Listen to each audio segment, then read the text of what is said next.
Bismillahirrahmanirrahim. Assalamualaikum warahmatullahi wabarakatuh. Berita Al-Hijrah 30 Mac bersama saya Al-Muslim Muhammad Noor dan jurubahasa isyarat Muhammad Amsyar Zamani. Tajuk utama malam ini. Bekal senjata kepada warga Israel. Pasangan suami isteri direman. Juga paras empangan seluruh negara mampu bertahan 90 hari.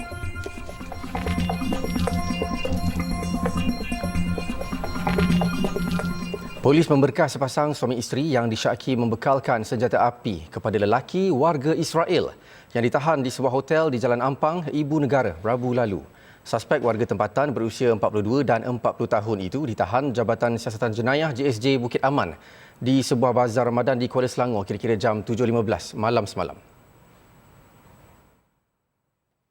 Laporan media tempatan yang memetik sumber berkata suspek lelaki itu dipercayai individu yang bertanggungjawab membekalkan 6 pistol kepada lelaki warga Israel yang memasuki negara ini menggunakan pasport Perancis. Difahamkan pasangan terbabit akan direman hari ini untuk siasatan lanjut. Polis turut menemui sepucuk pistol dalam beg galas dalam sebuah kereta ketika pemeriksaan di kediaman suspek di Kuala Selangor. Pasangan terbabit disyaki memperoleh pistol dari negara jiran sebelum menjualnya kepada suspek dengan pembayaran menggunakan mata wang kripto. Sementara itu, polis turut menahan seorang lagi lelaki dipercayai pemandu kepada lelaki Israel di Cameron Highlands pagi semalam. Semalam, Ketua Polis Negara Tan Sri Razaruddin Husin mendedahkan pihaknya menahan suspek warga Israel berusia 36 tahun di sebuah hotel di Jalan Ampang Rabu lalu. Suspek ditahan bersama 6 pucuk pistol pelbagai jenis selain 200 butir peluru. Turut dijumpai 2 pasport milik lelaki berkenaan iaitu pasport Perancis yang digunakannya untuk masuk ke Malaysia dan 1 pasport Israel. Suspek dipercayai memasuki Malaysia dari Emiriah Arab Bersatu UAE pada 12 Mac lalu. Ketika soal siasat, suspek mendakwa datang ke negara ini untuk mencari seorang individu yang juga rakyat negaranya untuk dibunuh. Kononnya berkaitan isu keluarga. Namun, polis tidak mempercayai dakwaan itu.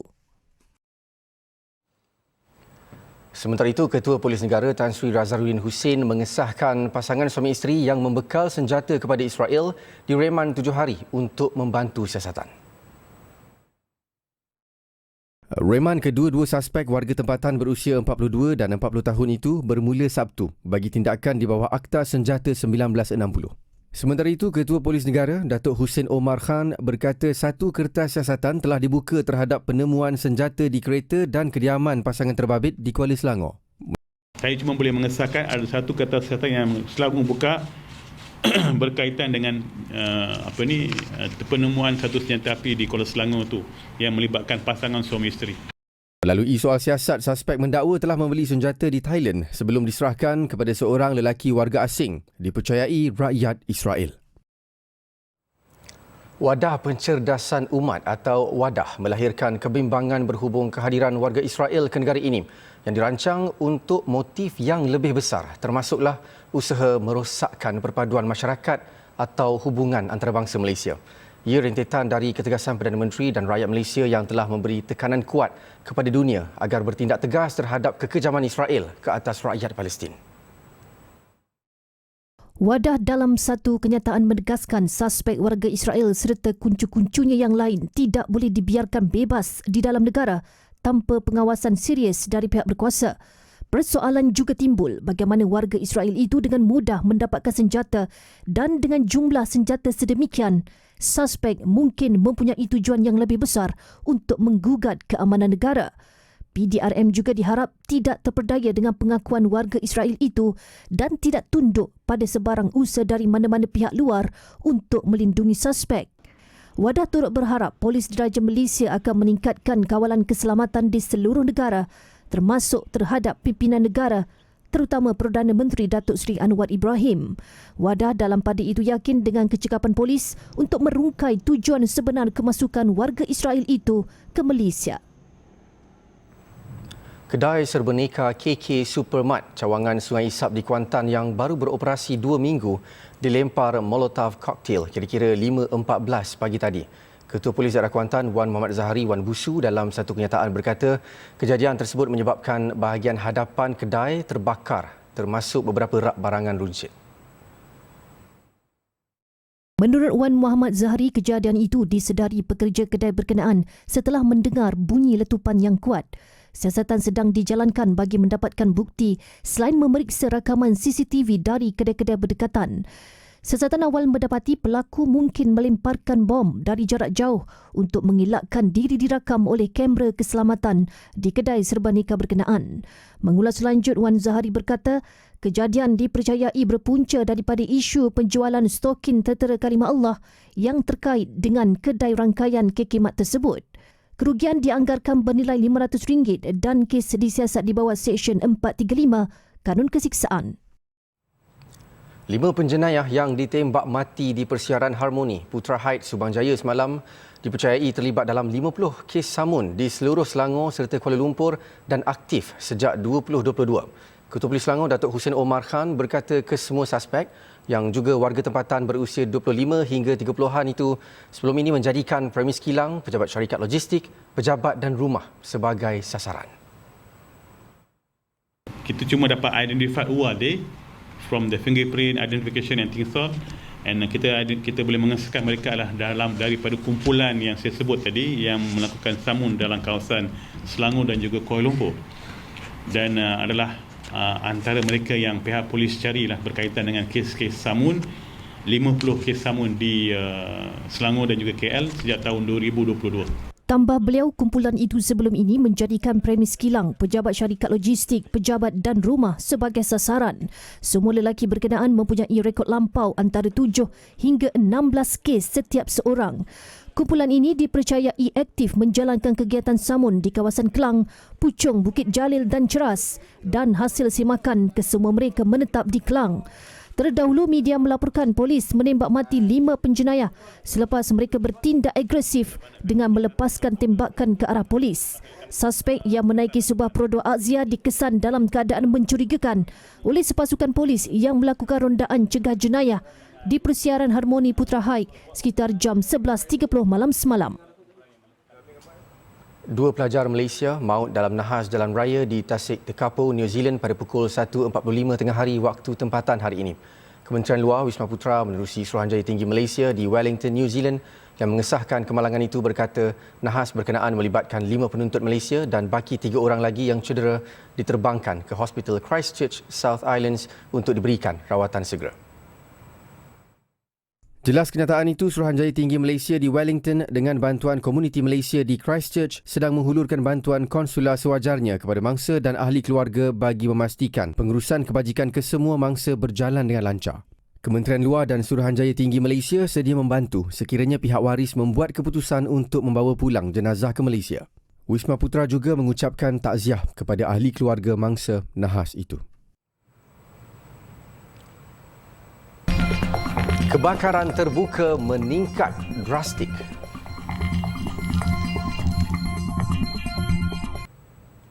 Alhamdulillah bertemu lagi. Paras air di empangan-empangan di seluruh negara masih terkawal dan mampu bertahan untuk sekurang-kurangnya 90 hari. Timbalan Perdana Menteri yang juga Menteri Peralihan Tenaga dan Transformasi Air, Datuk Seri Fadilah Yusof berkata kementeriannya kini memantau rapat paras air empangan berikutan musim kemarau ketika ini. Setakat ini semua masih berkapasiti, orang kata tak ada yang kritikal. Masih mampu menampung dalam 80% bekalan air negara kita. Mungkin ada 1-2 tempat, misal kata di Langkawi, itu keadaan yang orang kata bukannya menyeluruh lah, tapi keseluruhan masih boleh kita bantu dalam membekalkan air dan sebagainya. Walaupun ianya di bawah bidang kuasa negeri, tapi kita Pekat Persekutuan memang bantu untuk memantau. Tambah beliau, walaupun negeri di utara Semenanjung seperti Perlis dan Kedah kini dilanda bacaan suhu yang tinggi, namun paras bekalan air di negeri-negeri tersebut masih terkawal. Sementara itu, mengulas krisis bekalan air bersih di Sabah, Fadilah berkata Kerajaan Persekutuan telah menyediakan geran dan pinjaman untuk menyelesaikan masalah tersebut. Beliau berkata demikian ketika ditemui media selepas menghadiri Majlis Jiwa Madani Jalinan Kasih Ramadan di Kuching pada Sabtu. Sementara itu, bekalan air di Pulau Pinang masih cukup bagi menampung keperluan pengguna menjelang Aidilfitri meskipun paras empangan air hitam berada pada paras kritikal. Ketua Menteri Chow Kon Yeow turut memberi jaminan situasi itu masih terkawal dan tiada catuan air akan dilaksanakan buat masa ini. Jelas Kon Yeow, selain empangan air hitam, terdapat dua empangan utama iaitu empangan Mengkuang dan empangan Teluk Bahang termasuk satu empangan kecil di Bukit Pancur yang boleh menyalurkan air sekiranya empangan air hitam berada pada paras kosong. Jelasnya empangan Mengkuang adalah empangan strategik kerana ia digunakan untuk menyimpan air dan tidak digunakan untuk rawatan harian melainkan berlaku krisis air mentah di Sungai Muda. Paras satu lagi yang kita pantau adalah paras air di Sungai Muda. Sebab Sungai Muda membekalkan 85% air mentah dan kita pun ada paras yang perlu dijaga dan sekarang paras di Sungai Muda melebihi 2 meter dan memang di atas paras kritikal. So Sungai Muda sebagai satu sumber adalah mantap, kekal dan boleh membekal air mentah kepada loji kita. Beliau berkata demikian ketika ditanya mengenai perancangan kerajaan negeri bagi memastikan penduduk tidak terjejas menjelang Aidilfitri susulan paras empangan air hitam yang kritikal ketika ini. Khamis lepas, Agensi Pengurusan Bencana Negara NADMA memaklumkan paras empangan air hitam di Pulau Pinang merekodkan 35%. Terdahulu, Kon Yeow hadir pada program memasak bubur lambuk di Masjid Jamik Pokok Macang di Tasik Gelugur. Negara merekodkan peningkatan kes kebakaran terbuka yang drastik dalam tempoh 2 bulan pertama tahun ini yang turut disumbangkan faktor cuaca panas dan kering melampau. Menteri Perumahan dan Kerajaan Tempatan Ngah Korming berkata lonjakan kes kebakaran terbuka meningkat mendadak terutamanya di Selangor, Negeri Sembilan, negeri-negeri di utara seperti Kedah, Perlis dan Pulau Pinang serta Sabah dan Sarawak. Jelas beliau, tahun lalu sahaja insiden kebakaran berskala besar dan domestik menyebabkan kerugian yang tinggi. Mencatatkan kerugian harta benda sebanyak 2.62 bilion ringgit. Ini merupakan satu kerugian yang sangat besar jika dibandingkan dengan belanjawan negeri Perak setahun hanya 1.3 bilion. Kerugian akibat daripada kebakaran adalah lebih kurang sama dengan lebih 2 tahun bajet negeri Perak. Berdasarkan statistik, JBPM menerima kira-kira 3,000 kes kebakaran setiap bulan di seluruh negara. Malah pada tahun lepas, JBPM mencatatkan sebanyak 38,000 kes kebakaran di Malaysia. Sementara itu, Ngah Korming mengumumkan peruntukan sebanyak RM267 juta bagi perolehan aset Jabatan Bomba dan Penyelamat Malaysia JBPM tahun ini sekaligus mencatat sejarah peruntukan tertinggi di bawah kementerian itu. Peruntukan berkenaan termasuklah pembelian 150 jentera kompak CFRT yang bernilai RM147 juta. Sementara itu, lebih 70% anggota bomba dibekukan cuti sempena sambutan Hari Raya Aidilfitri. Ia sebagai persediaan dan siap siaga bagi menghadapi sebarang kemungkinan pada musim perayaan. Kita kena kesian kepada abang-abang bomba kita, wira-wira bomba merah. Sebagai menteri yang menjaga Jabatan Bomba dan Penyelamat Malaysia, saya ingin merakamkan setinggi-tinggi penghargaan dan jutaan terima kasih kepada seluruh anggota Wira Merah kita yang sentiasa komited untuk membela dan menjaga keselamatan rakyat, khususnya kepada 70% anggota yang terpaksa mengorbankan cuti hari raya mereka untuk bersiap sedia on call. Beliau berkata demikian kepada media selepas merasmikan Ops Siaga Raya Aidilfitri di Kuala Lumpur pagi tadi. Turut hadir Ketua Pengarah Jabatan Bomba dan Penyelamat Malaysia JBPM Datuk Nur Hisham Muhammad. Ops tersebut akan melibatkan seramai 13,286 anggota dan 2,168 pasukan bomba bantuan dari 338 balai seluruh negara. Sementara itu, seramai 432 anggota bomba akan ditempatkan di 13 lokasi sepanjang jajaran lebuh raya utama selain 43 jentera khas di 8 negeri pada 8 hingga 13 April depan. Ibarat mimpi yang menjadi kenyataan. Demikian luahan Nur Wafak Abdullah apabila dapat menjejakkan kaki ke Tanah Suci. Beliau yang juga seorang mualaf berkata menunaikan ibadah umrah antara impian yang dipendam sejak 12 tahun memeluk Islam. Lebih manis, pemergiannya ke Tanah Suci itu hasil tajaan Pertubuhan Akademi Al-Bayan. Ibu kepada 3 orang anak itu bersyukur doa yang dipanjatkannya sebelum ini termakbul walaupun beliau mempunyai kekangan dari segi kewangan sebelum ini. Memang tidak ada persediaan lah, especially daripada segi keuangan untuk pergi ke Mekah. Jadi bila jadi rasa macam yang sebenarnya saya macam yakin saja kalau macam sudah menjadi rezekinya pasti akan ke situ juga. Tapi saya tidak sangkakanlah yang saya akan mendapat rezeki itu dengan tidak ada persediaan especially daripada segi financialnya. Jadi bila mendapat tajaan ini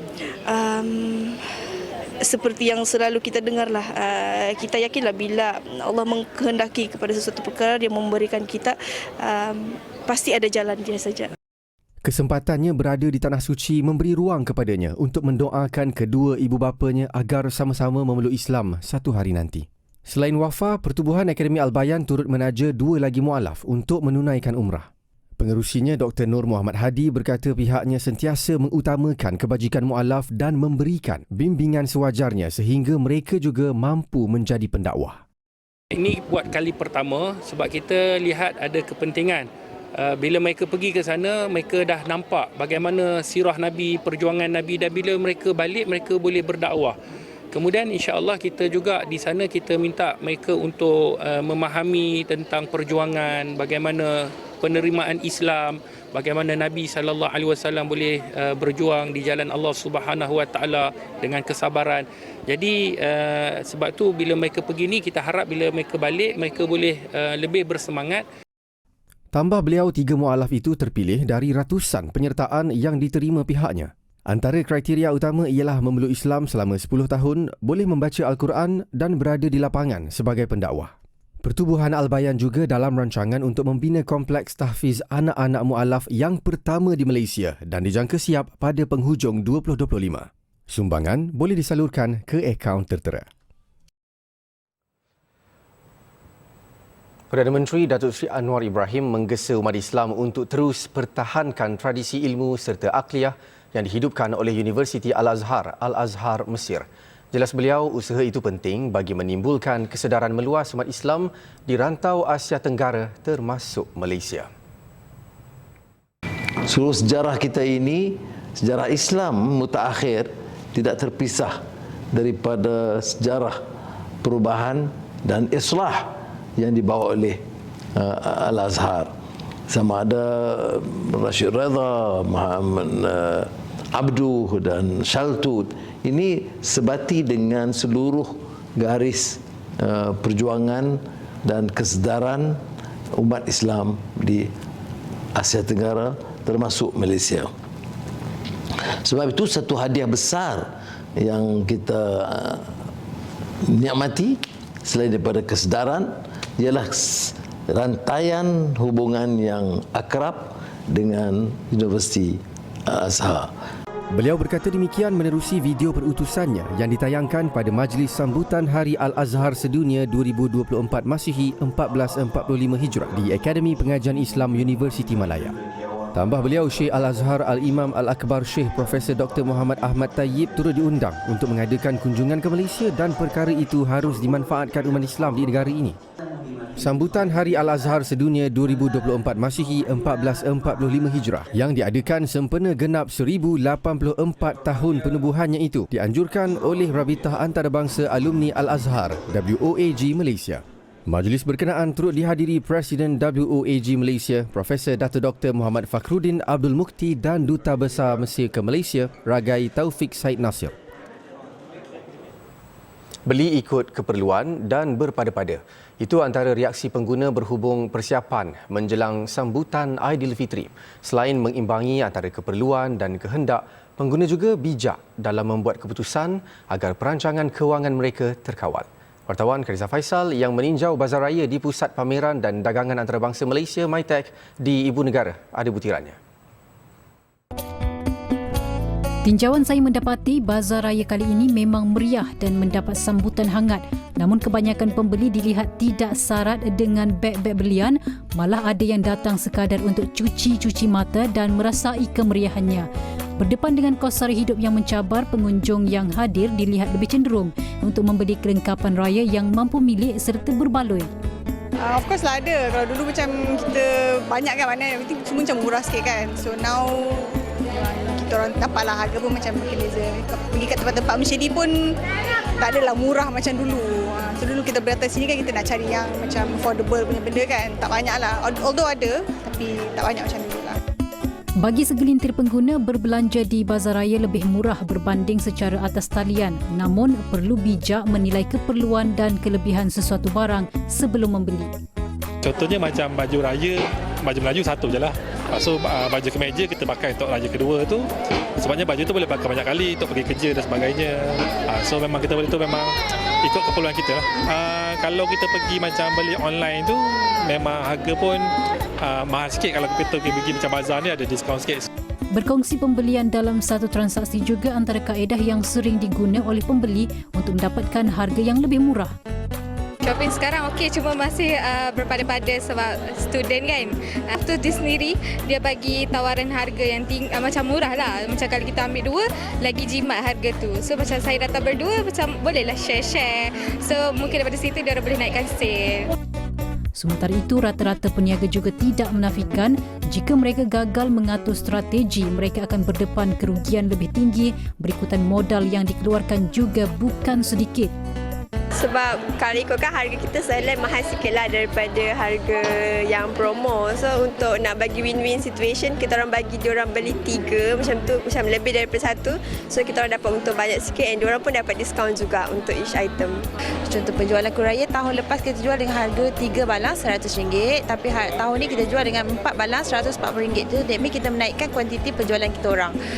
So macam itulah untuk dapatkan kita orang punya untuk cover lah dia punya profit, dia punya kos dia, sebab kan butter, bekas semua dah naik harga, paper pun dah naik harga. So kami sebagai peniaga, kami cuba untuk seimbangkan sebagaimana yang kami boleh lah. Kalau ikutkan ada juga berlaku macam terjejas juga sedikit kan. Sebabnya kalau kita fikir dulu lagi orang tidak takut untuk membeli. Sekarang orang lebih berhati-hati untuk membeli. Untuk dia orang lebih fikir pasal ekonomi sekarang. Kalau saya lebih kepada fokus kepada baju yang boleh pakai bukan hanya untuk raya. Boleh pakai untuk waktu bekerja dan harga tu lebih berpatutan lah. Justru situasi ekonomi yang serba mencabar ini, pengguna perlu beringat untuk bersederhana dalam membuat persiapan raya. Kata pepatah mengatakan, ukur baju biarlah di badan sendiri. Jangan sampai sudah terhantuk baru nak terengadah. Laporan Khadijah Faisal untuk Berita Al-Hijrah.